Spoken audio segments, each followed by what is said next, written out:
एक राज्य में एक राजा का शासन था। हर सप्ताह पूरी शानो शौकत से नगर में उसका जुलूस निकला करता था, जहाँ प्रजा उसके दर्शन किया करती थी। एक दिन एक नन्हा चूहा उसी राजमार्ग के किनारे किनारे कहीं जा रहा था, जहाँ राजा का जुलूस निकलने वाला था। वो चूहा था तो छोटा सा, मगर उसका घमंड बहुत बड़ा था और वो खुद को सर्वश्रेष्ठ और महान समझता था। कुछ देर बाद राजमार्ग से राजा का भव्य जुलूस निकला, जिसे देखने लोगों की भीड़ लगने लगी। राजा अपने पूरे दल बल के साथ था। उसके सैनिक उसे घेरे हुए थे। कई मंत्री और अनुचर उसके पीछे थे। वो एक विशाल शाही हाथी पर सवार था। हाथी शाही था, इसलिए उसे भव्यता से सजाया गया था और उसकी शान भी देखते बनते थी। जुलूस में हाथी के साथ एक शाही बिल्ली और एक कुत्ता भी थे। राजा का जुलूस देखने को उमड़ी भीड़ राजा के साथ साथ उसके शाही हाथी की भी प्रशंसा कर रहे थी। ये सुनकर घमंडी चूहे को बहुत बुरा लगा। वो हाथी को गौर से देखने लगा, फिर सोचने लगा, इसमें ऐसी क्या खास बात है जो मुझ में नहीं। मैं भी उस जैसा ही हूँ।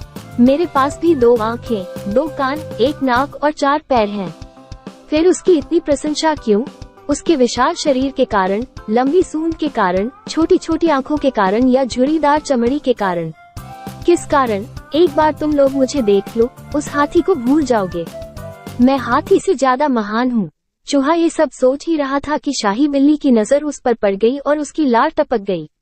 जुलूस छोड़ वो उसकी ओर लपकी। फिर क्या था? चूहा अपनी सारी महानता भूलकर दुम दबाकर भागा। भागते भागते वो हाथी के सामने आ गया। आगे बढ़ते हाथी ने उस पिद्दी से चूहे को देखा तक नहीं और अपना विशाल पैर उठा लिया। चूहा उसके पैर के नीचे कुचलने ही वाला था, मगर किसी तरह उसने खुद को बचाया। वहां से बचा तो खतरनाक कुत्ता सामने था, जो उसे देखकर गुर्राया। चूहा पूरी जान लगाकर वहां से भागा और राजमार्ग के किनारे स्थित एक छेद में घुस गया। उसका सारा घमंड उतर चुका था। उसे समझ आ चुका था कि वो इतना भी श्रेष्ठ और महान नहीं। किसी से मात्र रूप रंग की समानता हमें महान नहीं बनाती। महान हमारे गुण और कार्य बनाते हैं।